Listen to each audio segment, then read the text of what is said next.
대통령의 의중 없이 가능하겠습니까? 검찰총장 출신입니다. 예. 역풍이 불고 영유가 일 거다. 170 이상은 부결표가 나오지 않을까요?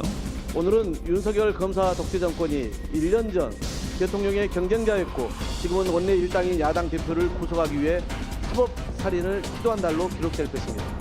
이재명 대표 체포 동의안 당당히 막아내겠습니다. 서슬퍼런 권위주의 정부에 목숨 걸고 대항했던 어제의 386 민주투사들이 오늘 입을 꾹 다물고 있는 이유가 무엇입니까? 당대표가 쥐고 있는 공천권에 목을 맨 것입니까? 유력 정치인이기 때문에 도망갈 염려가 없다는 주장대로라면 이 나라에서 사회적 무력자는 그 어떤 범죄를 저질러도 구속되지 않아야 하고, 제가 지금까지 설명드린 어디에도 민주당 대표 이재명의 범죄 혐의는 없습니다. 오직 성남시장 이재명의 지역 토착 비리 범죄 혐의만 있을 뿐입니다. 개발 이익의 70%를 환수 못했으니 배임죄다라고 하는데 70%라는 수치는 대체 어디서 나온 것입니까? 50억 클럽은 면죄부를 주고 도이치모터스는 수사하지도 않는 검찰이 이재명은 반드시 잡겠다고 검사 60여 명을 투입해서 근 1년간 그야말로 탈탈 털고 있습니다. 이번 국수본부장 인선과 관련해서 제가 추천권자로서 1년의 상황에 대해서 안타깝게 생각하고 있습니다.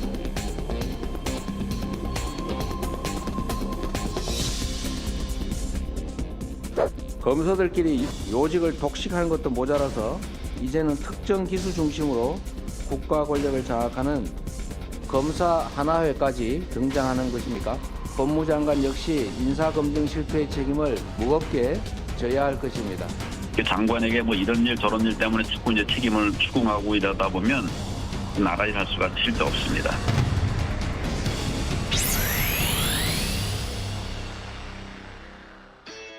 국가대표 정치뉴스쇼 5시 정치회의 시작합니다. 백 관장 휴가 잘 다녀왔어요? 네, 반갑습니다. 네, 오랜만에 보니까 반가운데 오늘 좀 편하게 인사할 지금 상황이 아니에요. 네. 오늘 속보가 너무 많아서 네. 조금 전에 저희가 특보도 했습니다만 국회 상황이 상당히 긴박하게 돌아갔잖아요. 민주당 이재명 대표에 대한 체포동의안이 결과적으로 부결이 됐죠. 네, 이 2명을 제외한 의원 297명이 무기명 표결에 참여했습니다. 찬성 139표, 반대 138표, 기권 9표로 체포동의안이 부결됐습니다. 무효도 11표가 나왔죠. 네, 맞습니다. 민주당은 현역 의원 169명이 모두 표결에 참여했습니다. 네. 중간에 이제 개표를 하다가 이제 무효표 여부를 놓고 네. 상당히 지연이 됐잖아요. 1시간 이상 좀 늦어졌는데 관련해서 이제 의원들의 또 항의가 이어지는 그런 상황도 있었습니다. 저희가 잠시 후에 뉴스픽에서 표결 결과를 분석해 볼 텐데 일단은 예상과는 달리 좀 근소한 결과가 나오지 않았느냐는 그런 분석이 나오고 있고요. 자, 조금 전에 영상에서 잠깐 저희가 볼 수 있었습니다만 한동훈 장관이 체포동의안 이유를 설명하면서 네. 중대한 범죄라고 강조했죠. 네, 맞습니다. 한 장관은 위례신도시와 대장동 사업, 성남FC 의혹과 관련한 긴 공소 내용을 15분간 축약해서 전달했는데요. 대장동 비리는 이재명 시장이 100만 원짜리 휴대폰을 짜고 10만 원에 판 꼴이라는 비유를 들기도 했습니다. 또 유력 정치인이기 때문에 도망칠 수 없다면 대기업 회장이나 대통령은 왜 구속되고 체포됐냐면서 판사 앞에 나오게만 해달라는 요청이라고 강조하기도 했습니다. 애초부터 공정 경쟁이 아니었다는 아마 그런 주장을 하려는 것 같은데요. 원래 이제 한 장관이 말이 좀 빠르잖아요. 오늘은 이제 연설 자체가 워낙 길다 보니까 더 빠르게 읽어가는 이제 그런 모습을 저희가 볼 수 있었고, 그 다음에 이재명 대표도 앞으로 나가서 본인의 신상 발언을 통해서 검찰 수사를 비판했죠. 네, 이재명 대표는 영장 내용이 참으로 억지스럽다면서 검찰이 제시한 혐의 내용들을 조목조목 반박했습니다. 대장동 사업과 관련해서는 개발이익의 70%를 환수 못했다고 하는데 70%라는 수치는 어디서 나온 거냐고 비판했는데요. 그러면서 개발이익 환수가 0%인 부산의 LCT, 양평의 공흥지구는 대체 무슨 죄가 되냐면서 따져 물었습니다. 성남FC 후원금 의혹에 대해서도 미르재단과 달리 사유할 수 없다고 반박했습니다. 네, 오늘 따져볼 뉴스가 많으니까요. 저 빨리 들어가서 나머지 얘기 이어갈게요. 네.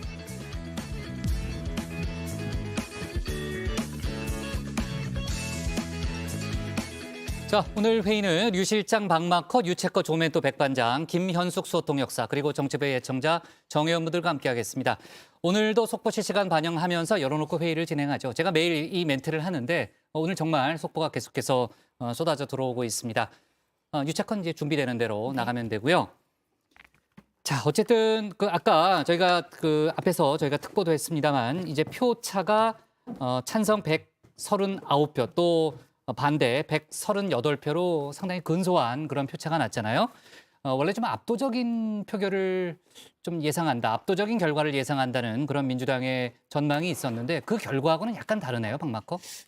압도적 부결 자신을 했었고 민주당이 이제 총 169명이잖아요. 네. 그 중에서 이제 반대표가 이제 138표에 그쳤다라는 거는 이게 민주당 의원들이 뭐 던진 그러니까 모두 다 이제 138표가 모두 민주당 의원들이 던졌다라고 생각을 할 경우에는 최소 31표 이상이 좀 이탈을 하게 된 셈입니다. 네, 그러니까 찬성으로 이탈했는지 무효로 이탈했는지는 알 수 없지만 일단은 30표 이상이 이탈을 했고 무효표하고 기권표가 합쳐서 20표니까 한 10표 이상은 찬성 쪽으로 갔을 가능성이 일단 높다고 보여지네요. 특히 뭐 이제 반대표 138표도 전부 다 민주당 의원들이 던졌다라고 볼 수도 없을 것 같은 게 일단 친민주당 소속 무소속 의원들이 있잖아요. 네. 7명에다가 기본소득당 용해인 의원 같은 경우에도 약간 원래 반대 입장이었기 때문에 그런 것을 감안을 했을 때는 뭐 최대 38명까지 이탈한 거 아니냐 민주당에서 그런 얘기가 나오고 있습니다. 네, 지금 이제 무기명 투표이기 때문에 저희가 정확하게 표 계산을 할 수는 없습니다만 자세한 얘기는 저희가 잠시 후에 또 얘기를 들어가면서 좀 추가적으로 얘기를 해보도록 하겠습니다. 백반장 참 미안해요. 응답하라 다정에는 언제 돌아오는 겁니까? 네, 저는 돌아왔지만 국회에서 긴급한 사안들이 많아서요. 오늘만 잠시 쉬어가게 됐습니다. 그래도 유튜브에 정치부회의 실시간 검색하시면 방송 시청하시면서 의견들도 남기실 수 있으니까요. 많은 참여 부탁드리겠습니다. 좋습니다. 오늘도 서둘러 가보도록 하겠습니다. 유한울의 뉴스픽 5부터 오늘의 정치부회의 출발하겠습니다.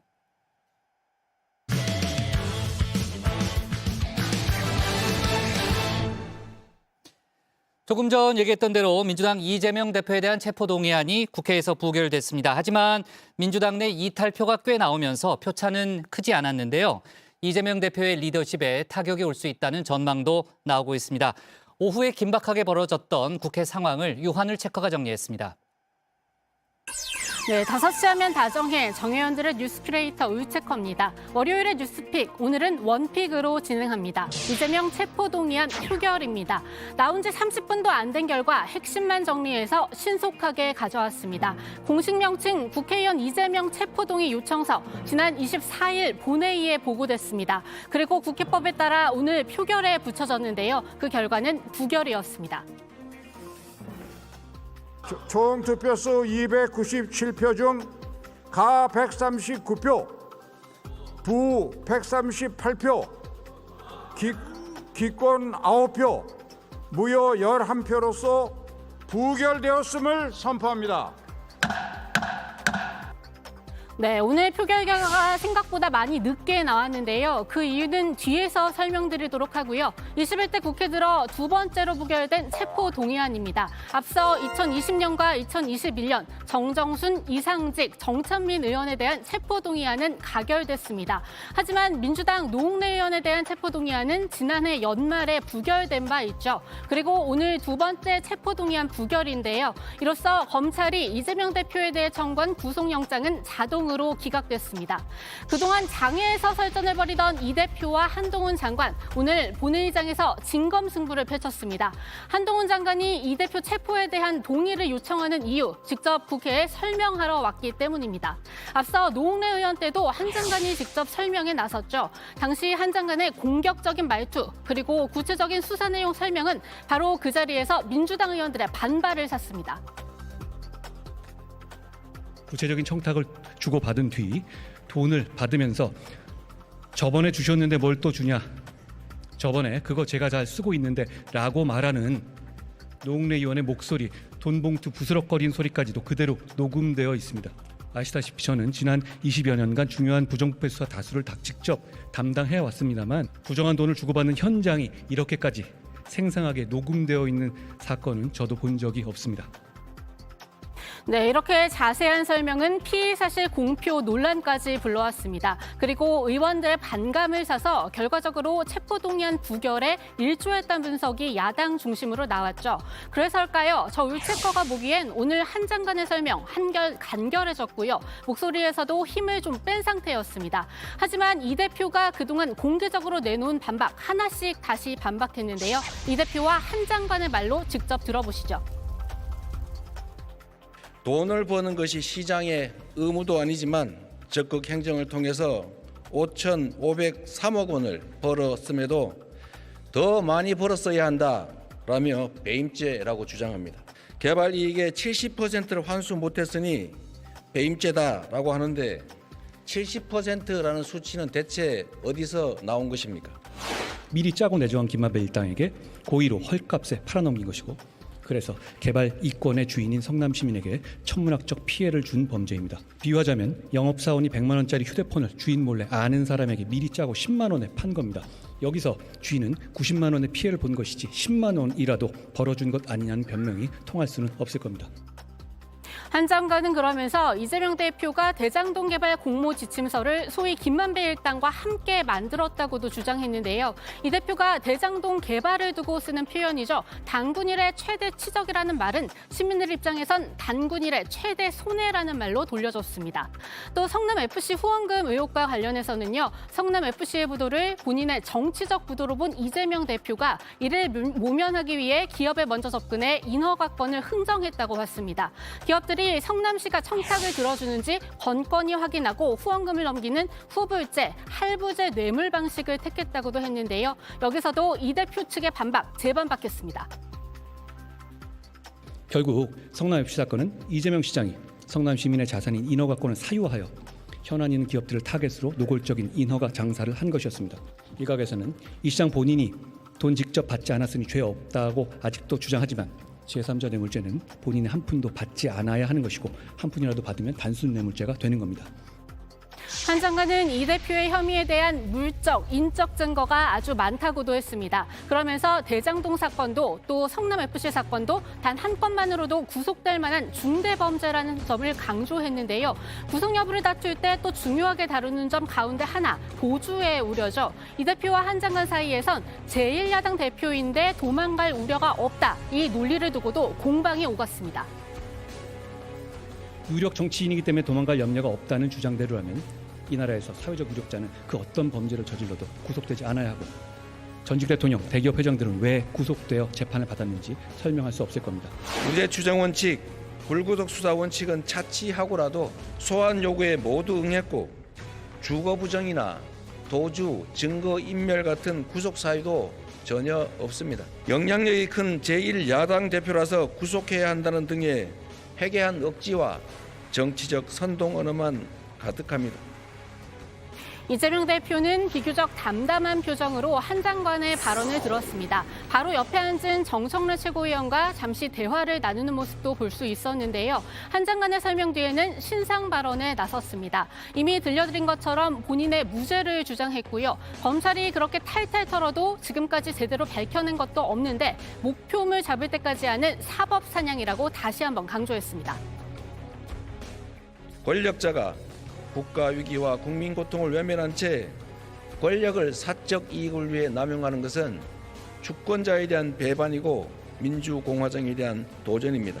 주권자를 대신해서 국회가 내릴 오늘 결정에 대한민국 민주주의의 앞날이 달려 있습니다. 법치의 탈을 쓴 정권의 퇴행에 대해서 여러분께서 엄중한 경고를 보내주시기 바랍니다. 그리고 그 결과는 이미 전해드린 것처럼 부결이었습니다. 무기명 투표라서 표결 결과만 알 수 있는데요. 제적위원 299명 중에 297명이 제석해 표결에 참여했고요. 이 중 찬성 139표, 반대 138표, 기권 9표, 무효 11표였습니다. 워낙 민감한 사안인 만큼 개표하는 동안 이 가, 부가 조금이라도 제대로 안 적혔을 경우 이 무효 여부를 두고도 여야 신경전이 벌어졌는데요. 마지막까지 두 표가 문제였습니다. 이 때문에 표결 결과는 양당 원내대표까지 확인하고도 결국 국회의장의 최종 판단하에 발표됐습니다. 앞서 민주당과 국민의힘은 모두 지도부 차원의 표단 속에 들어갔습니다. 민주당은 21일 일찌감치 의총에서 부결의 뜻을 모았고요. 국민의힘도 주호영 원내대표가 오늘 본회의 반드시 참석하라면서 못 올 경우에는 불출석 사유서 꼭 내라고 압박했습니다. 국민의힘은 동시에 민주당의 이탈표도 촉구했죠. 이재명 대표 체포동의안 당당히 막아내겠습니다. 민주당은 자랑스러운 민주주의자들이 지켜온 정당답게 윤석열 검사 독재 정권의 폭정을 저지하고 역사의 후퇴를 막아낼 것입니다. 오늘 체포 동의안이 부결된다면 우리는 한 세대 이상 이어져 온 87년 체제의 종말, 386 운동권 세대의 몰락을 지켜보게 될 것입니다. 민주주의의 핵심은 주권 재민입니다. 국민을 등친 토착비리 부정부패를 눈감아주는 행위는 주권 재민에 대한 배신입니다. 그리고 정의당은 찬성을 당론으로 정한 바 있습니다. 그러면 국민의힘에서 구속 중인 정찬민 의원을 제외한 114표에 정의당 6표, 모두 120표인데요. 여기에 19표 이상이 민주당과 민주당 성향 무소속 의원 등에서 나왔다는 겁니다. 노웅래 의원 때는 찬성이 101표, 반대가 161표였는데요. 그때는 오늘보다 투표 참여 인원도 적었는데 그것까지 감안하면 이탈표가 상당하다고 볼 수 있습니다. 이미 민주당 내부에선 이재명 대표의 내년 총선 공천권 포기, 더 나아가 사퇴까지도 언급이 되는 상황입니다. 오늘 표결 결과로 이런 목소리는 더 커질 것으로 보이는데요. 앞서 이재명 대표 지난 23일 기자간담회에서 사퇴론에 대해선 일축했고요. 오늘 좌장격인 정성호 의원을 비롯해 언론 인터뷰에 응한 친명계 의원들은 일제히 그럴 일 없다 목소리를 높였습니다. 오늘 표결 결과를 두고 동요할 것으로 보이는 당 내부 여론 단속에도 일찌감치 나섰다. 이런 분석도 가능해 보입니다. 단일 대우를 유지해야 된다는데 공감대가 있기 때문에 저는 당대표의 사퇴를 지금 요구하는 것은 매우 부적절하다고 저는 생각하고 있습니다. 그래요. 검찰의 이런 포괄적인 수사가 끝나고 우리가 그 다음에 생각해야 될 문제지 지금은 그런 얘기 나오는 것 자체가 오히려 당을 혼란스럽게 만들고 민주당에 대한 우리 지지자들의 신뢰를 갖다가 떨어뜨리는 그런 거라고 저는 생각합니다. 하지만 이런 단속 언제까지 통할 수 있을지 미지수입니다. 이재명 대표는 검찰 리스크라고 명명한 이 사법 리스크 계속 이어질 것으로 보이기 때문입니다. 당장 오늘 체포동의안 부결에 검찰은 또 다른 영장 청구로 반격에 나설 거란 전망이 우세한데요. 이 대표 앞에 남은 사법 리스크 박준우 마커가 계속 이어서 전해드립니다. 공동 발제구역으로 가봅니다. 네, 오랜만에 공동 발제구역 JPA로 돌아왔습니다. 이 다정회 운영진 류모 씨는 저와 유한열 특허의 이름 마지막 글자를 따서 코너명으로 우울연대를 제안했던 바 있는데요. 네, 보기만 해도 우울한 우울연대. 요 이름 좋은 것 알았습니다. 같습니다. 상당히 폄하하네요. 네. 늘 주님의 목마른 본인의 심리 상태를 반영한 제안 같아서 그냥 흘려듣고 JPA를 고소하기로 했습니다. 자, 오늘 JPA는 민주당 이재명 대표의 남은 사법 리스크를 정리해 드리려고 하는데요. 검찰이 들여다보고 있는 사안은 성남FC 외에도 여러 건이죠. 내가 뭘 잘못한 게 또 있답니까? 검경의 답변 한마디로 응, 또 있어입니다. 사람이 죄를 지었으면 벌을 받는 게 세상 이치래더라. 먼저 이미 기소돼 재판을 앞둔 사안부터 살펴볼까요? 이 서울중앙지법이 재판을 맡은 이 공직선거법 위반 건입니다. 재판부는 다음 달 3일 1회 공판기일로 지정을 했죠. 공판 준비 기일과 달리 정식 공판에는 이 피고인인 이재명 대표가 직접 출석을 해야 하는데요. 이 대표가 받고 있는 혐의는 크게 두 가지입니다. 먼저 대장동 개발 담당자인 고 김문기 성남도시개발공사 개발 1처장을 알지 못했다고 말한 부분인데요. 제가 시장 재직 때는 몰랐고요. 제가 이분을 알게 된 거는 제가 도지사가 된 다음에 그 재판 과정에서 제가 그 세부 내용을 전혀 모르니까. 검찰은 지금 이 발언이 허위 사실 유포에 해당한다고 봤죠. 같은 맥락에서 이 대표가 지난 2021년 10월 국정감사장에서 한 발언도 문제 삼았습니다. 국토부 장관이 도시관리계획 이거 변경 요구하면은 지방자치단체장은 반영해야 된다. 의무조항을 만들어놨습니다. 안 해주면 직무유기 이런 걸 문제 삼겠다고 협박을 해서. 성남시 백현동에 위치한 한국식품연구원 부지를 이 용도 변경한 이유에 관한 이 대표의 설명인데요. 검찰은 이 발언도 거짓말이었다고 보고 묶어서 재판에 넘긴 겁니다. 이 대표 측은 이 검찰의 공소 사실을 모두 부인하고 있는 만큼 재판에서 양측은 치열한 공방을 벌일 것으로 예상됩니다. 자, 이 선거법 위반 건은 이제 재판을 앞두고 있는 상황이고 이 검찰이 수사 중인 사안들도 있죠. 내가 뭘 잘못한 게 또 있답니까? 또 있어. 서울중앙지검이 맡고 있는 이 백현동 개발 특혜 의혹인데요. 네, 백현동 개발은 이 대표가 성남시장이었던 지난 2015년 옛 한국식품연구원 부지에 아파트 단지를 개발한 사업이죠. 당시 이 부동산 개발회사 아시아 디벨로퍼는 이 대표의 측근으로 알려진 김인섭 전 한국하우징 기술 대표를 영입했는데요. 이후 성남시가 이 사업 부지 용도를 4단계나 올린 특혜를 제공했다는 의혹입니다. 성남시가 자연 녹지였던 옛 한국식품연구원 부지의 용도를 4단계 올려 준주거지역으로 바꿔줬다는 겁니다. 의혹 끝에 이 대표가 있습니다. 개발업체는 3천억 원을 벌었고 이 대표의 측근인 김인섭 씨가 성남시 로비 창구 역할을 했다는 게 검찰의 판단입니다. 아파트 개발 과정에서 이 민간 임대 계획은 일반 분양으로 전환이 됐는데요. 이 계획 변경으로 인해서 민간업자에게 3,100여 원의 수익이 돌아갔죠. 검찰은 이 대표가 이 과정에 개입한 것으로 보고 수사 중입니다. 자, 중앙지검뿐만이 아닙니다. 이 수원지검이 수사 중인 건도 있는데요. 내가 뭘 잘못한 게 또 있답니까? 또 있어. 네, 정확히는 수원지검 성남지청인데요. 이 성남지청은 정자동 호텔 개발 특혜 의혹을 들여다보고 있습니다. 최근 새로 시작된 수사도 있습니다. 성남 정자동 호텔 개발 사업입니다. 정진상 전 실장의 측근이 대표로 있는 회사가 정자동 시유지에 호텔을 지으면서 성남시로부터 특혜를 받았다는 의혹입니다. 이 건도 백현동 의혹과 비슷합니다. 지난 2015년인데요.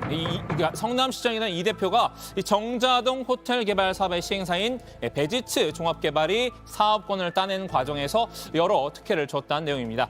당시 성남시는 이 베지츠 종합개발의 시유지를 30년 동안 임대하기로 했는데요. 이 수의 계약을 맺은 후 1년 뒤에 이 사업 부지는 이 자연녹지에서 일반 상업지역으로 전환이 됐습니다. 이 부분이 이례적인 특혜였다는 겁니다. 현재 이 베지츠 종합개발 측은 계약 과정의 위법성이나 특혜는 없었다는 취지로 맞서고 있습니다. 여기에 이 지청이 아니라 이 수원지검 본청이 직접 수사하고 있는 건도 있죠. 내가 뭘 잘못한 게 또 있답니까? 또 있어. 네, 수원지검은 쌍방울 그룹과 관련해 2가지 의혹을 수사 중입니다. 1+1 느낌인데요. 이 대북 송금 의혹과 변호사비 대납 의혹입니다. 검찰은 이 김성태 전 쌍방울 그룹 회장을 지난 3일 구속 기소했습니다. 대북 사업을 추진을 하면서 북한에 2차례에 걸쳐 모두 이 800만 달러를 건넨 혐의인데요. 경기도를 대신해 스마트팜 지원 사업비 명목으로 500만 달러, 이 대표의 방북 비용 명목으로 이 300만 달러를 보냈다는 겁니다. 검찰은 이 김 전 회장이 이 대가로 경기도로부터 대북 사업 관련해서 각종 편의나 지원 등을 약속받은 것으로 보고 있는데요. 이화영 전 경기도 평화부지사 등 이 경기도 관계자도 이 과정에 연루됐다고 판단했습니다. 쌍방울 그룹에서 억대 뇌물을 받은 혐의로 재판을 받고 있는 이화영 전 경기부지사. 오늘 대북 송금 혐의로 검찰에 소환됐습니다. 본인의 어떤 이해관계에 따라서 북한에 송금한 것이다. 근데 그 북한 송금 과정에 관여를 하거나 그거에서 아는 바가 없다. 이 전 부지사는 혐의를 부인하고 있죠. 다만 김 전 회장은 이 전 부지사 등과 논의를 했다면서 억울함을 호소 중인데요. BJX를 타고 가시잖아요. 바로 옆자리에 같이 앉았다는 거예요. 그 현지에서도 행사할 때 같이 밥 먹고 술도 같이 먹고 했는데 왜 나를 모른다고 하냐. 검찰의 최종 목표는 결국 해당 사건과 이 대표와의 연관성을 밝히는 건데요. 이 대북 송금 등의 의사결정 과정에 이 대표가 얼마나 관여했는지를 파악하는 게 관건입니다. 이 대북 송금 의혹 수사는 한 달이 건너라면 이 변호사비 대납 의혹은 이 대표를 직접적으로 겨냥을 하고 있는데요. 지난 2018년 쌍방울이 이 대표의 공직선거법 위반 사건을 맡은 변호인들에게 전환 사채 등으로 거액의 수임료를 건넸다는 의혹이죠. 현재는 이 수사가 속도를 내지 못하고 있는데요. 만일 이 수사가 더 진척이 되고 의혹을 뒷받침하는 결정적인 증거가 나온다면 이 민주당으로서도 이 전면 방어에 나서긴 부담스러울 것으로 보입니다. 변호사비 대납 의혹은 이 대표의 개인 비리와 직결이 됩니다.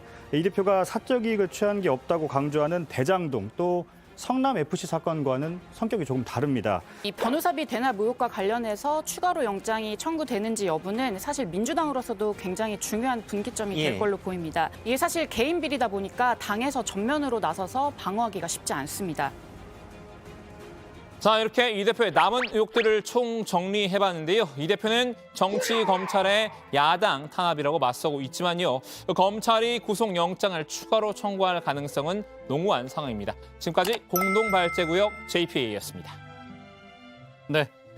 살라미 영장 청구라는 그런 얘기도 있었는데 지금 이제 박마커가 얘기했던 대로 이제 이 대표가 받고 있는 남은 혐의에 대해서 검찰이 구속영장을 청구할 가능성은 매우 높다고 봐야 되겠죠. 그때 체포동의안 결과가 어떻게 나올지는 저희가 예단하기는 조금 어려운 그런 상황인데 자 저희가 이제 속보로 얘기했습니다만 일단 이재명 대표의 체포동의안이 부결이 되면서 구속 위기는 넘겼죠. 하지만 표 계산을 해보면은 정치적 절벽에 내몰리는 거 아니냐라는 그런 분석도 지금 나오고 있는 게 민주당에서 무더기 이탈표가 나왔기 때문이죠. 그렇습니다. 지금 가결이 되려면 149표 과반 표결이 나왔어야 하는데 오늘 이제 가결표가 139표 나왔기 때문에 지금 체포동의안이 국회에서 부결이 된 겁니다. 의원 297명이 출석을 한 가운데 찬성 139표, 반대 138표, 기권 9표, 무효 11표가 나왔는데요. 말씀드린 것처럼 이제 찬성이 반대표보다 많았지만 투표한 의원 수의 절반을 넘기지 못했기 때문에 체포동의안이 부결이 된 겁니다.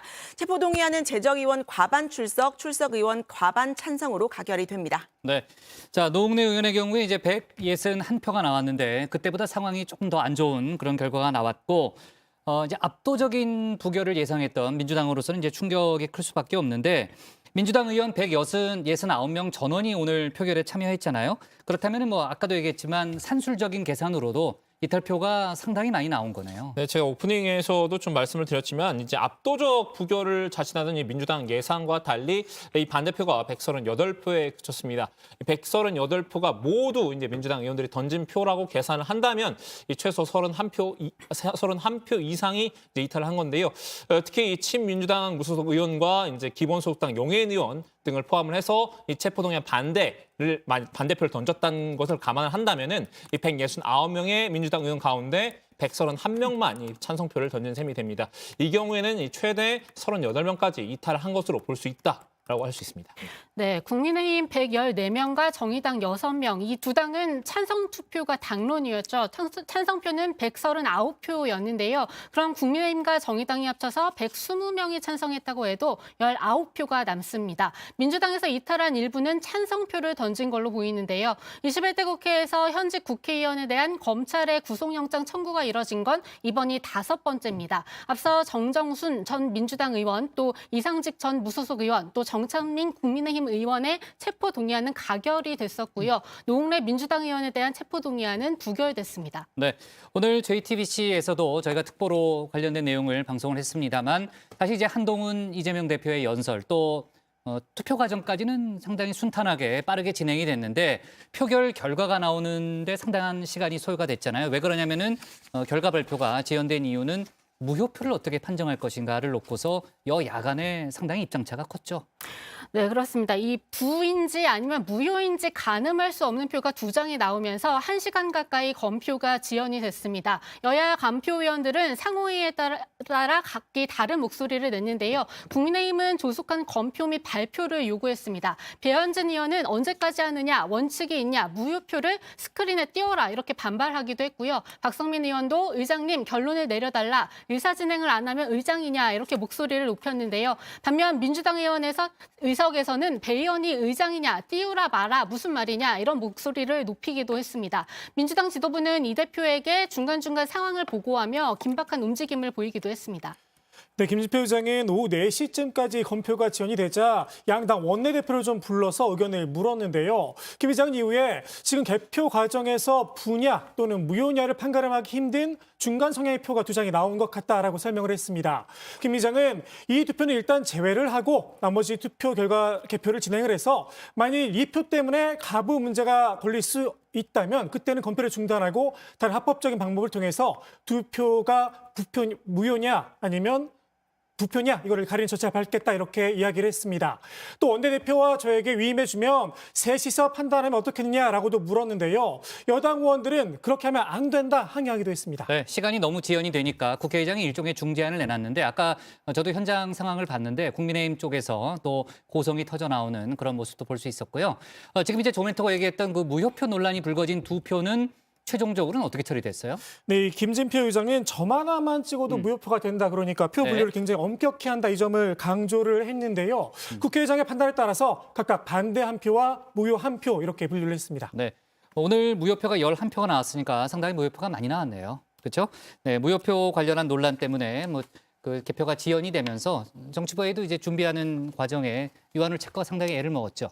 네, 좀 힘들었는데요. 그래도 뭐 속보를 바로 전달해 드릴 수 있어서. 네, 예. 좋습니다. 자, 그리고 관련해서 이제 체포동의안이 부결은 됐습니다만 상당히 근소한 차이로 부결이 됐고 또 이재명 대표의 좀 정치적 타격이 있는 거 아니냐라는 그런 분석도 좀 나오는 상황에서 정치권도 상당히 긴박하게 돌아가고 있는데 일단 민주당이 긴급 최고위원회를 소집했다는 그런 얘기도 있거든요. 저기 좀 확인 좀 해봐요. 네, 그렇습니다. 민주당에서 지금 긴급 최고위를 소집했다고 해서 지금 아마 논의가 지금 되고 있는 것으로 보입니다. 그럼 민주당에서 이제 최고위 관련한 또 여러 가지 얘기가 나올 테니까요. 관련한 속보도 저희가 챙겨보도록 하고요. 국민의힘 쪽에서는 의원들이 잇따라 입장을 내놓고 있는데 제가 뭐 다 소개할 수는 없고요. SNS에 오른 글 몇 가지만 좀 소개를 하면요. 일단 국민의힘 박수영, 이철규 의원은 이재명 대표가 정치적 사망 선고를 받았다 이렇게 SNS에 썼고요. 김웅 의원은 이제 좀비 대표가 됐다라는 그런 표현을 썼고 또 당권 주자죠. 김기현, 안철수 후보도 입장을 냈습니다. 김기현 후보는 이제 연극은 끝났다라는 그런 입장을 냈고 안철수 후보는 오늘 그 표결이 부결된 데 대해서 민주주의 사망 선고라는 그런 입장을 내놨습니다. 민주당에서 긴급 최고위원회를 소집했다는 얘기를 했습니다만 이제 민주당 의원들 일부는 또 익명으로 이제 언론에 인터뷰를 하면서 상당히 충격적인 결과라는 그런 입장 표명을 하고 있다고 하네요. 네, 관련된 속보가 더 들어오면요. 왜요? 말 얘기 있어요? 그 이재명 대표 이제 측근으로 꼽히는 이제 좌장으로 꼽히는 이 정성호 의원이 오늘 표결 결과에 대해서 좀 크게 실망을 했다. 아, 그래요? 당에서 생각이 다른 분들이 많다. 근데 규모가 이 정도일 줄은 몰랐다. 좀 그래서 상당한 실망감을 표했고요. 최소한 이제 그 38표 정도 이탈표가 계산이 되는 건데 그 정도 되는 걸로 보이고 당이 좀 앞으로 걱정이다. 이런 말을 했다라고 합니다. 네, 국민의힘 아까 이제 박수영 의원이나 또 이철규 의원은 37표로 SNS에 썼던데요. 그러니까 최대 38표 정도까지도 일단 가능한 기자가 뭐 한 38표 거죠. 이탈이 나온 거 아니냐고 묻자 네. 그 정도로 보인다라고 그렇죠? 얘기를 하고 당이 앞으로 좀 걱정이다 이렇게 대답을 했습니다. 좋습니다. 이제 관련된 속보가 더 나오면요. 저희가 추가로 얘기를 좀 해보도록 하고 지금 이재명 대표 관련해서 오늘 이제 체포동의안은 부결이 됐습니다만 검찰이 이제 추후에 기소할 거는 이제 확실시되고 있잖아요. 민주당 당원 80조가 지금 당내에서 계속해서 논란이 되고 있는데 어제 조정식 사무총장이 기자간담회도 열었죠. 네, 일단 민주당 당원 80조부터 좀 정리를 해드리면요. 사무총장은 뇌물과 불법 정치자금 수수 등 부정부패에 관련한 법 위반 혐의로 기소된 당직자의 직무를 기소와 동시에 정지하고 윤리심판원에 조사를 요청할 수 있다. 이렇게 적혀 있습니다. 하지만 조정식 사무총장은 이 대표가 기소되더라도 정적 제거를 위한 야당 탄압, 정치 탄압이기 때문에 이 당원 80조에 해당하지 않는다고 말했는데요. 이 대표가 기소되더라도 당 대표직은 유지된다고 못 박은 겁니다. 사안의 성격 자체가 검찰의 이런 부당한 영장 청구이자 윤석열 정권의 정적 제거를 위한 당원 80조 그 사망에 의해서 이건 해당되지가 않습니다. 네, 그래서 그 당원 80조 적용 문제는 그거는 논란의 여지가 아니다. 좀 덧붙여 설명을 드리자면요. 이 조무 사무총장이 말한 이 당원 80조에는 이 정치 탄압 등 부당한 이유가 있다고 인정이 되는 경우에는 당무위원회 의결을 거쳐서 달리 정할 수 있다. 이런 예외 규정이 있죠. 3항인데요. 지난해 8월 이 전당대회 과정에서 이 당원 청원으로 개정 논의가 시작이 되면서 좀 논란이 됐었던 규정입니다. 이 비명계를 중심으로 이재명 방탄용 개정이라는 반발이 이어졌던 바 있습니다.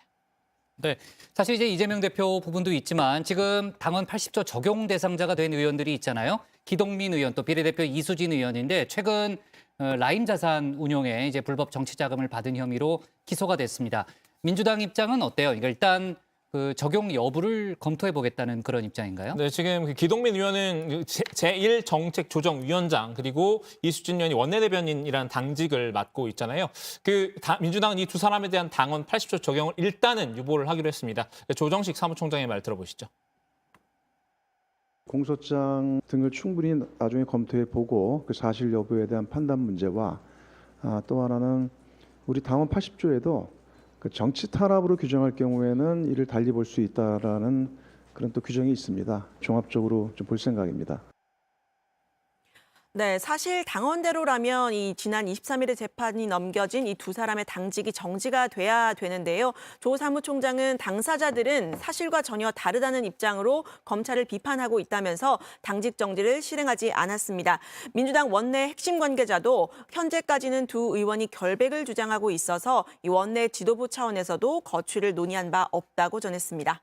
네, 자 정성호 의원이 상당히 실망스러운 결과가 나왔다는 그런 입장을 조금 전에 이제 밝혔다는 속보도 저희가 얘기했습니다만 사실 이제 체포동의안 투표 앞서서 민주당에서는 이제 상당히 일사불란한 이제 한쪽의 목소리가 많이 나왔고 반대로 이제 체포동의안 가결을 주장한 사람이 박지원 전 비대위원장이었잖아요.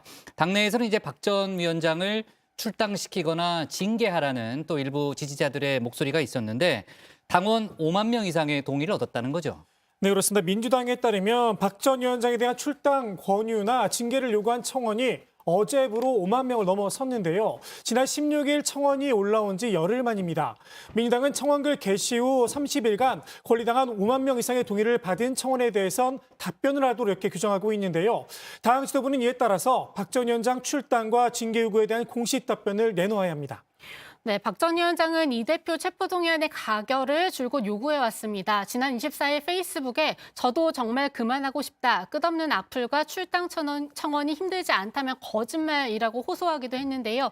그럼에도 체포동의안 부결 이후 민주당과 이 대표의 추락이 너무 분명해 보이기 때문에 계속 말할 수밖에 없다고 적기도 했습니다. 네, 자 관련해서 여러 가지 제가 이제 속보를 좀 보고 있는데 일단 이재명 대표 체포동의안 이제 반대표가 많이 나온 데 대해서 또 이재명 대표 지지자들은 또 상당히 또 이제 분노하는 또 그런 모습을 보이고 있다고 하네요. 이참에 배신자들을 또 가려내자라는 그런 목소리도 있다고 하고요. 민주당 내에 당분간 좀 진통이 예상이 되는데 저희가 관련된 속보는 오늘도 반영할 수 있는 건 반영하고요. 나머지는 또 내일 추가로 다뤄보도록 하겠습니다. 자, 다음은 유정아 실장의 국회 상황실로 가겠습니다.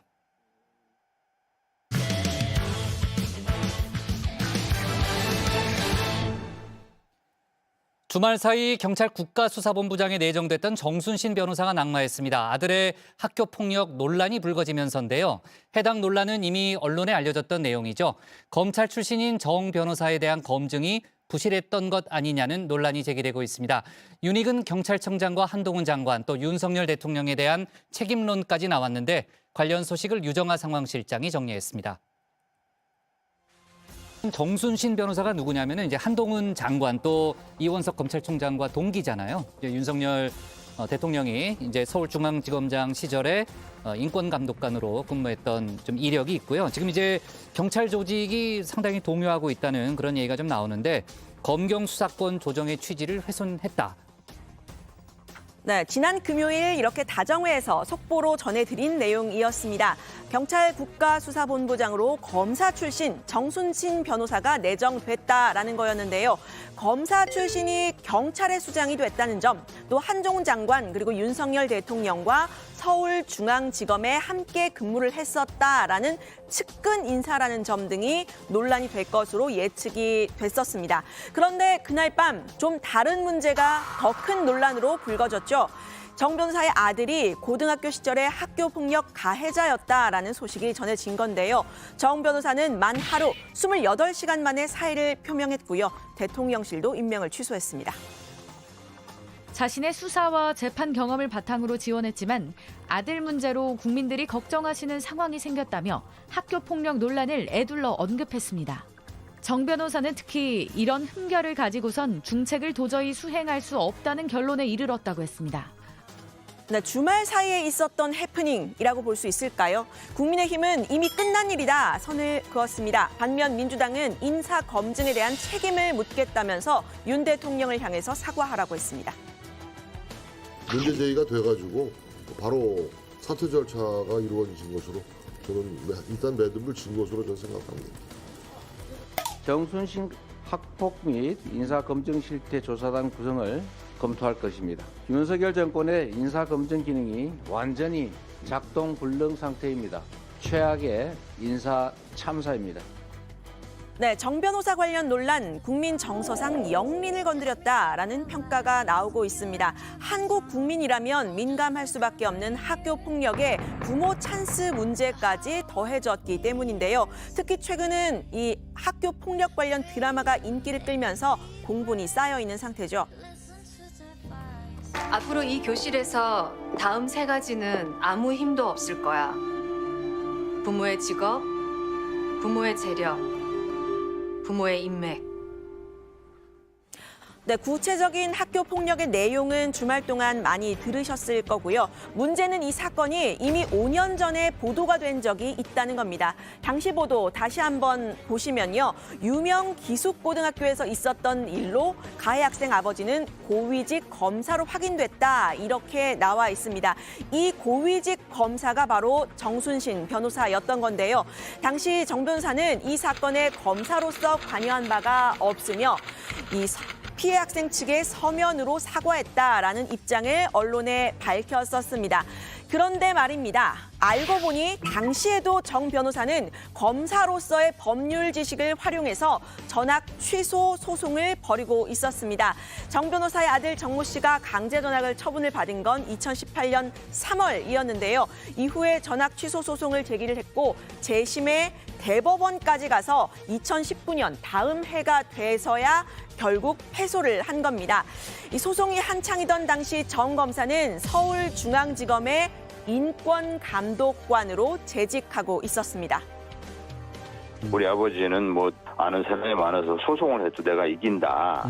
우리 아버지는 검사 직업인데 검사 직업은 뇌물도 받는 직업이고 현직 검사라는 점이 이 언어폭력 과정이나 이후에 어떤 그 전학 처분 그 이후의 과정에서 이것이 아빠 찬스로 활용된 그런 측면이 있죠. 네, 그리고 5년 전 정 변호사는 피해자에게 사과 입장을 밝혔다 이렇게 이야기를 했지만요. 이후 판결문에 드러난 내용을 보면 오히려 학생에 대한 학교의 선도 노력을 부모님께서 맡고 계신다라고 되어 있습니다. 아들 정 씨가 학교에서 배운 대로 진술서를 써오면 부모가 그렇게 쓰면 안 된다고 다시 교정을 했다는 겁니다. 오히려 부모 때문에 교육적 조치가 성공할 거라는 보장이 낮다고도 되어 있습니다. 아빠가 변호사야? 아주 유명하대요. 적견 변호사고. 하루랑 무슨 일 있었던 거야? 지금 애한테 뭐 하는 겁니까? 당신들이 애들보다 더해요. 자식 앞에서 부끄러운 줄 아세요. 네, 학폭위를 통한 이 강제 전학 처분은 실제 내려지는 경우 흔치 않다고 하는데요. 학폭위가 피해자와 가해자의 분리나 처벌보다는 반성과 화해의 목적을 두고 있기 때문입니다. 가해자 입장에서는 입시에 영향을 주는 생활기록부 기록을 막기 위해서 소송까지 불사하는 경우가 늘고 있다고 하는데요. 소송을 통해서 전학 처분을 미루는 건 피해자에 대한 2차 가해라는 지적이 나옵니다. 이처럼 가해 학생 측이 학폭위 결정에 불복해 행정심판을 내는 경우가 최근 5년간 3배 가까이 늘었습니다. 가해 학생 측이 학폭위 처분 기록을 없애기 위해 적극적으로 소송을 이용하는 게 크지만 학교 측의 소극적인 대응도 문제란 지적입니다. 네, 아들 정모 씨는 결국 대법원 판결까지 거쳐서 학교의 전학 처분이 인정된 흔치 않은 사례인데요. 정 씨는 생활기록부 대신에 수능 성적이 100% 반영되는 정시 전형으로 서울대에 입학을 했다고 합니다. 당시 서울대 모집 요강에는 학내외 징계 여부들을 확인하기 위해서 추가 서류를 요청할 수 있고 감점 요소로 활용할 수 있다고 되어 있는데요. 당시 생활기록부를 제출했는지 이 감점 여부가 당락에 영향을 미칠 정도였는지 의문이 제기되고 있습니다. 서울대 학내 게시판에는 피해 학생에게 사과문이라도 내야 되는 것 아니냐, 그리고 이 우리 동문이라는 게 부끄럽다, 이런 글도 올라온 상태입니다. 문제는 윤석열 정부의 인사 검증 시스템에도 있는데요. 정 변호사가 아들 문제로 대법원까지 소송을 진행하던 기간, 바로 2018년에서 19년 당시죠.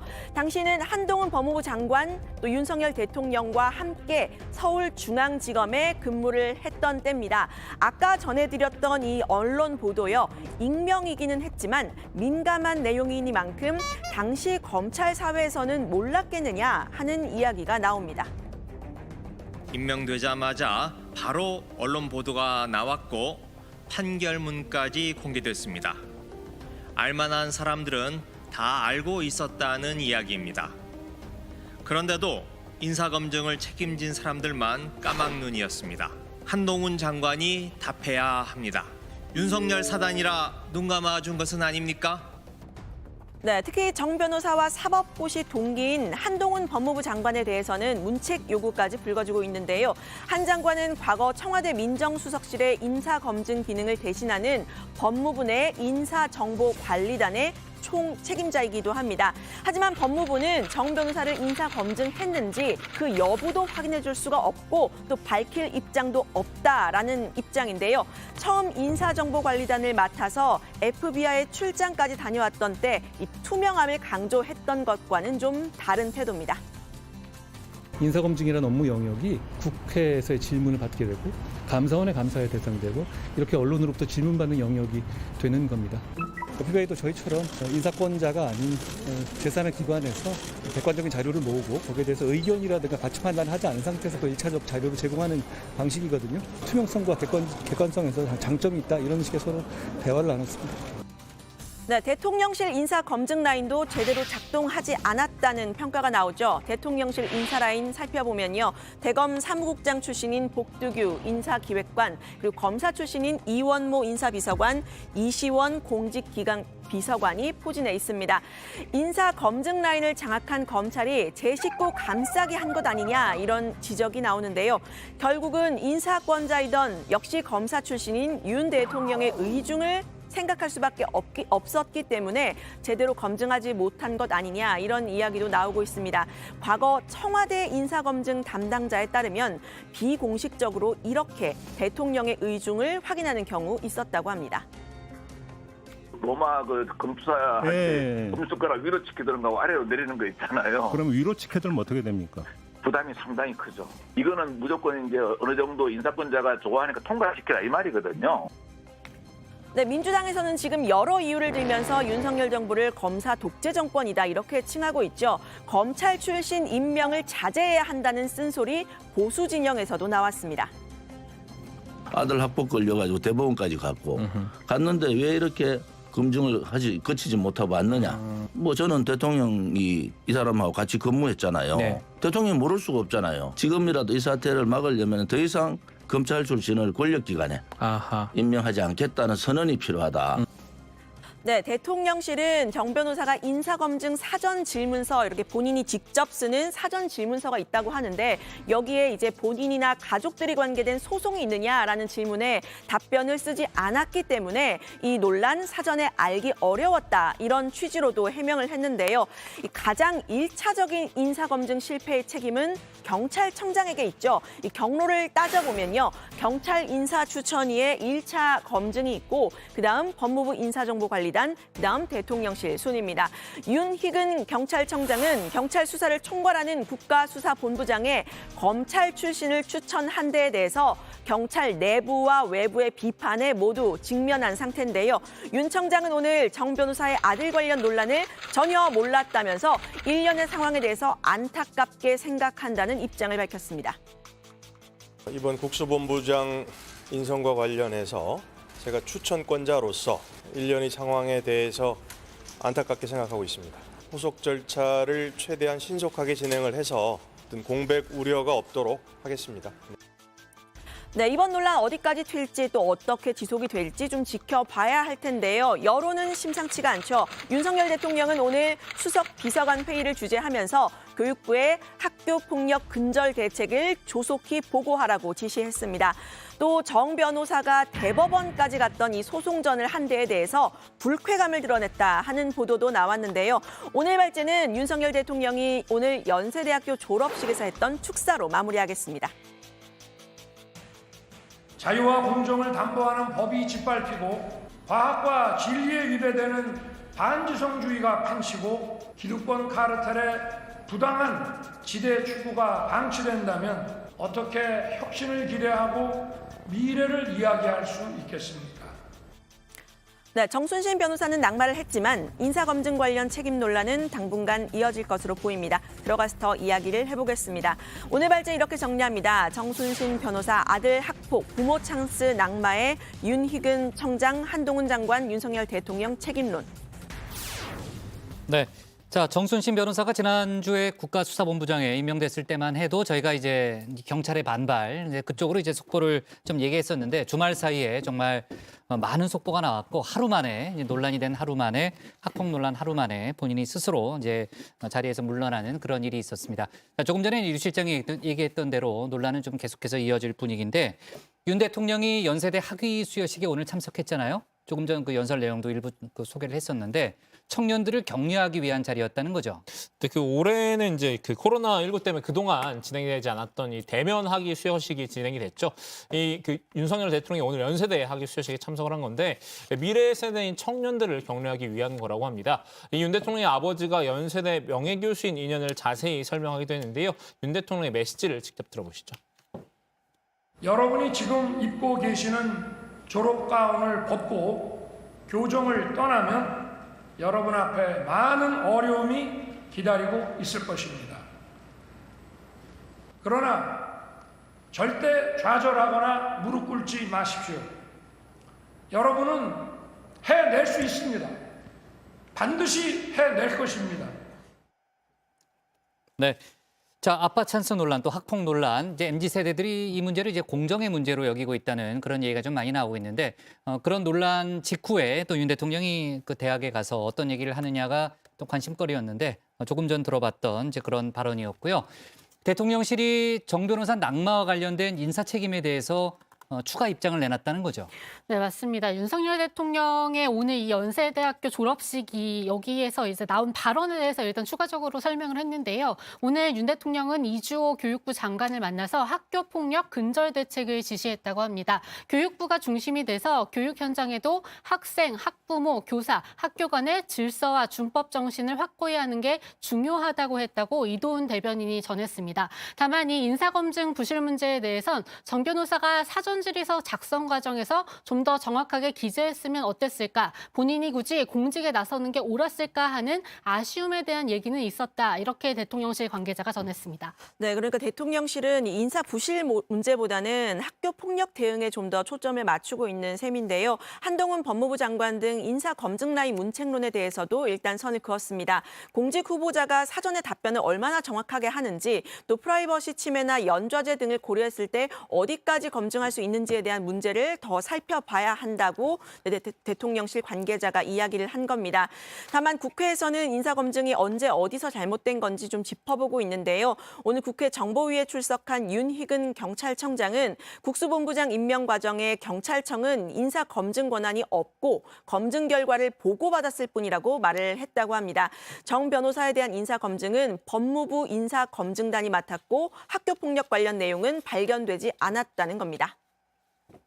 검증은 경찰청에서 하는 게 아니기 때문에 오늘 보고 내용은 아니고요. 왜냐하면 검증과 관련해서는 조금 전에 설명했던 것처럼 법무부 인사검증단에서 1차적인 걸 하시고 그다음 두 번째로는 용산 대통령실에서 검증을 하는 겁니다.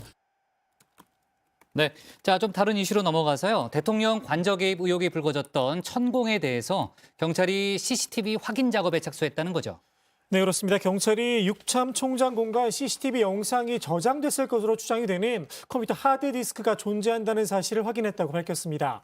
경찰 관계자는 대통령실 경호처 협조를 받아서 하드디스크를 확보하는 절차를 거치고 있다면서 영상이 있는지는 확보 이후에 포렌식을 거쳐야 할 것이다 이렇게 말했습니다. 그 외에 통신 사실 확인 자료와 출입자 기록, 관련자 진술을 종합적으로 수사하겠다고 했는데요. CCTV 확보가 되어지게 된 경위에 대해서는 경호처가 보안 등의 사안을 내부 검토하는 과정에서 시간이 소요가 된 것으로 안다 이렇게 밝혔습니다. 네, 경찰 관계자는 천공에 대해서 참고인 신분으로 소환 일정도 조율 중이라고 밝혔습니다. 국민적인 관심 사안인 만큼 출석해서 진술을 하도록 연락을 계속 취하고 있다면서 이 천공과 연락이 됐다가 안 됐다가 하는데 딱히 명확한 답을 주지는 않고 있다 이렇게 말을 했습니다. 구체적으로 출석 의사를 표시했거나 날짜를 정한 단계는 아니라고도 했습니다. 네. 자, 민주당은 또 김건희 여사에 대한 특검법을 당론으로 모으겠다는 점을 다시 한번 밝혔죠. 네, 맞습니다. 박홍근 원내대표는 김건희 여사의 해명이 또 거짓으로 드러났다면서 이 특검 이야기를 꺼냈는데요. 경향신문 보도에 따르면 지난 2021년 이 주가 조작 의혹을 수사하던 검찰이 이 김건희 여사의 출석을 요구했지만 김 여사가 불응한 것으로 확인이 됐다고 합니다. 김건희 특검과 50억 클럽 특검을 당론으로 조속히 추진하겠다는 방침을 밝혔습니다. 네. 관련 보도 내용을 기초로 또 민주당이 입장을 추가로 내놓은 거고요. 근데 이제 김 여사 특검법 관련 농성장에 일본 중의원이 참석한 사진이 공개됐잖아요. 정치권에서 추가적으로 논란이 있었죠. 네, 그 김용민 의원이 김건희 여사 이제 특검을 촉구한 농성장에서 일본의 입헌민주당 소속 그 후토리 의원과 함께 찍은 사진을 찍었는데요. 이 사진을 민주당 의원들이 있는 단체 대화방에 올린 사실이 알려졌습니다. 국민의힘 정진석 비대위원장은 우리 외교부는 마땅히 일본 정부에 공식 항의를 해야 한다. 이 국내 문제에 일본 국회의원을 끌어들인 김 의원은 국민들께 사과해야 한다 이렇게 강하게 비판했는데요.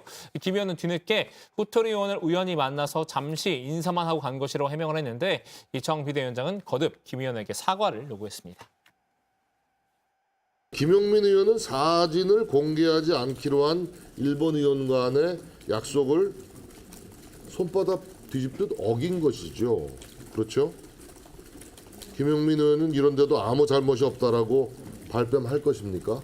이게 이제 일본 사람들이 한국 의원들은 약속을 안 지키는 거나 이렇게 인식할 수 있을지 모르겠어요. 김용민 의원이 해명하고 전 사과해야 될 일이라고 생각합니다. 당연히 우리 국민들 앞에 사과를 하시는 게 마땅하다고 좀. 오늘 발제 이렇게 정리하겠습니다. 정순신 아들 학폭, 부모 찬스 낙마, 윤익은 한동훈 윤석열 책임론으로 제목을 잡겠습니다. 다음은 조익신 멘토의 정치 인사이드입니다.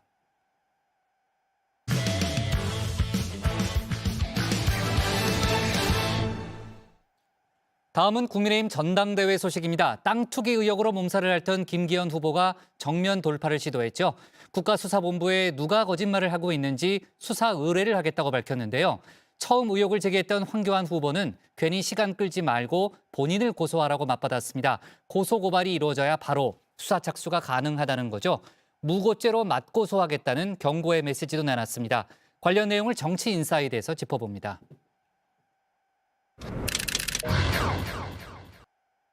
저를 포함해서 민주당 인사들, 우리 당내 인사들 가운데 누가 거짓말하고 있는지 철저하게 수사해 주시기 바랍니다. 땅 투기 의혹으로 몸살을 앓던 김기현 후보, 결국 국가수사본부에 수사를 의뢰했죠. 의혹을 제기한 당사자들 수사 결과에 따라서 그 책임을 지라는 겁니다. 김 후보는 정계 은퇴라는 배수진도 쳤는데요. 제가 직권을 남용했다거나 불법으로 1,800배의 시세 차익을 얻었다면 그 모든 책임을 지고 저는 정계를 떠날 것입니다. 당선을 위해 당 전체를 먹칠하는 것이다. 엉뚱한 소리 좀 제발 그만하라. 나를 세우기도 했습니다. 엉뚱한 소리의 시작, 황교안 후보였죠. 김 후보의 수사 의뢰에도 눈 하나 꿈뻑하지 않았습니다. 제가 요청하는 거는 사퇴입니다. 사퇴. 오늘도 사퇴 요정으로 변신을 했는데요. 수사 의뢰가 아니라 나를 고소하라. 직격을 하기도 했죠. 수사 의뢰는 조사해봐서 혐의가 나오면 본격적으로 수사하라는 것입니다. 반면 고소 고발은 혐의가 있다고 보고 확정적으로 처벌해달라고 요구하는 것입니다. 곧바로 나를 고소 고발하십시오. 나는 김 후보를 무고죄로 고소할 것입니다. 수사 의뢰는 시간 끌기일 뿐이라며 곧바로 경찰이 수사에 착수할 수 있도록 하라는 겁니다. 황 후보의 자신감 근원은 현장에 있었는데요. 현장이 있지 않습니까? 이 빼도 박도 못할 현장이 말하고 있어요. 그 현장을 놓고 억울하다고 하면 국민들이 이해를 하시겠습니까? 국민들이 이해 못할 사항 크게 두 가지 질문을 던졌습니다. 지금 3만 5천 평이 우선 문제가 됩니다. 이 엄청난 땅을 왜 샀는지 이거 중요하지 않습니까? 세 가지 노선이 있었는데 이게 다 폐기가 되고 지금 김기현 후보 땅으로 들어가는 것으로 변경이 돼버렸어요. 이게 저절로 바뀔 수 없는 거 아닙니까? 김 후보가 땅을 산 이유, IMF로 어려움을 겪던 교회 지인의 요청이 있었다고 하죠. 구체적인 사용 계획은 밝히지 않았지만 은퇴 후에 이용할 거란 입장입니다. 도로 노선 변경에 대해서 민주당 송철호 전 울산시장을 앞세우고 있습니다. 두 번에 걸친 영역조사를 2019년, 2021년이니까 이렇게 했더라고요. 그 조사 결과 어떻게 했냐면 김기현이 땅 밑으로 터널을 뚫으라 이렇게 최종 자기가 결론을 내려놨어요. 김 후보가 내놓은 이 해명들, 의혹을 풀 수 있는 시원한 답변은 못 된다는 겁니다. 안철수 천하람 후보도 같은 생각인데요. 천 후보는 관련 내용을 보도했던 MBC와 재편에서 패소를 해놓고 왜 내부 총질이냐 직격을 했죠. 안 후보 측은 그렇게 당당하면 국수본이 아니라 공수처에 수사를 의뢰하라 쏘아 붙이기도 했는데요. 여기서 끊어내지 못한다면 제2의 대장동이 된다는 겁니다. 결국은 아마도 제2의 대장동과 비슷한 형태로 그렇게 만들어지면서 내년 총선 마지막 날까지 이걸로 민주당은 공세를 취할 겁니다. 민주당 이미 TF팀까지 꾸리고 공세를 시작했죠. 조목조목 김 후보의 해명에 물음표를 달았는데요. 앞서 김 후보는 땅 매입과 KTX 울산역은 무관하다는 입장을 밝혔었죠. 땅을 산 지 6년 뒤에 울산역이 논의됐다고 말입니다. 민주당은 거짓 해명이라고 봤습니다. 1997년 울산 인근으로 신경주 역사가 확정되자마자 고속철도 울산역 유치 범시민추진위원회가 결성되고 울산역 유치 운동이 벌어집니다. 그 1년 뒤에 김기현 당시 울산광역시 고문변호사는 KTX 노선 인근의 구슬이 땅을 구매합니다. 땅을 매입한 과정도 석연치 않다는 입장인데요. IMF로 부도 위기에 몰린 지인이 왜 굳이 땅을 사서 하루 만에 매도를 했냐는 겁니다. 김땡땡은 토지주로부터 매입하고 소유권 이전을 한 지 하루 만에 김기현에게 매매합니다. 부도 위기에 몰린 이가 땅을 왜 매입했을까요? 그리고 왜 땅의 소유권을 이전한 지 하루 만에 다시 김기현에게 매매했을까요? 앞서 황교안 후보는 김기현 후보가 지인 김모 씨와 지난 1994년에도 상가 거래를 했었다고 밝혔죠. 두 사람의 관계가 교회 지인 이상이 아니냐 의심을 했는데요. 민주당이 이를 받아서 이런 풍문까지 소개를 했습니다. 울산에서는 김땡땡 씨가 부동산 매매와 경매를 업으로 하는 이로 김기현 당시 변호사 사무실에서 운영하던 경매 전담팀의 일원이었다는 풍문이 있습니다. 양희 원영 의원인 김 후보가 김 씨를 울산 상북지구 도시개발사업 시행자로 지정했다 이런 주장도 내놨는데요. 김 씨에게 이권을 지원했다는 의혹이라는 겁니다. 김 후보와 김 씨의 이 관련 논란 결국 땅 매매에서 시작이 됐죠. 김 후보 측은 그 사람한테 땅을 산 게 뭐가 잘못인지 모르겠다 선을 그었습니다. 그리고 경매 전담팀으로 일을 했다라 이 역시 김 씨가 사무실엔 얼씬도 하지 않았다며 가짜 뉴스라고 날을 세웠습니다. 김기현 후보의 땅 투기 의혹, 수사 의뢰만으로 잠재우기엔 역부족이 아닌가 싶은데요. 다만 당대표 경선에 얼마나 영향을 미치느냐는 또 다른 문제겠죠. 오늘 나온 여론조사 결과입니다. 김 후보의 지지세 보시는 것처럼 과반 50%에 육박을 했습니다. 땅 투기 공세가 거세지자 김 후보 지지층이 되레 결집하고 있다는 분석이 나옵니다.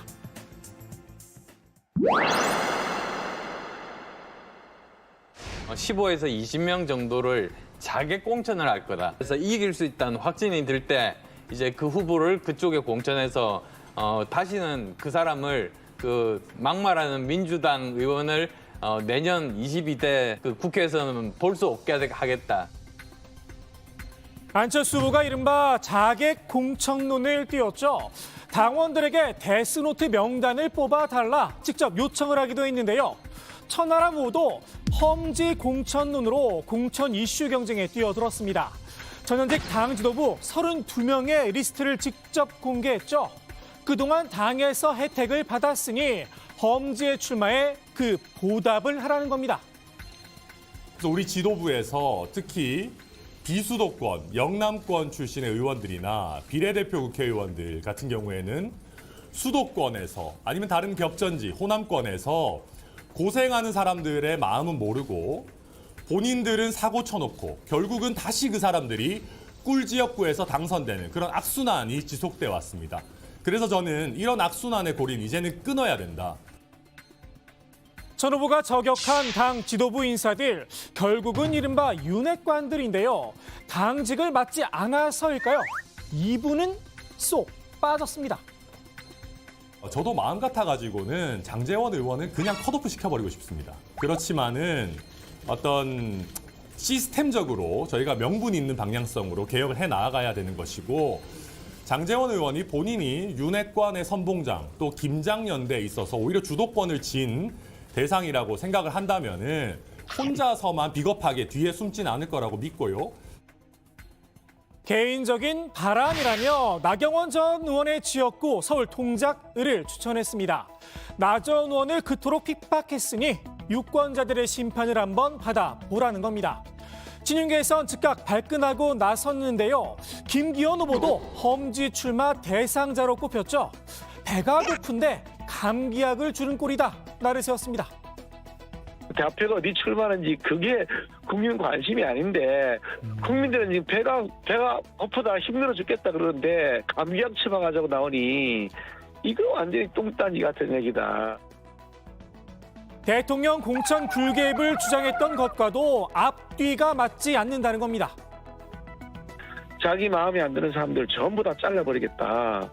그렇게 아주 공개적으로 노골적으로 그냥 그 얘기를 하더라고요. 예. 그래서 아니 그거는 그럼 자기는 마음대로 막 대표는 자기 마음대로 막 잘라도 되고 대통령 의견은 들으면 안 되는 것이고 이런 괴담 같은 논리가 어딨냐.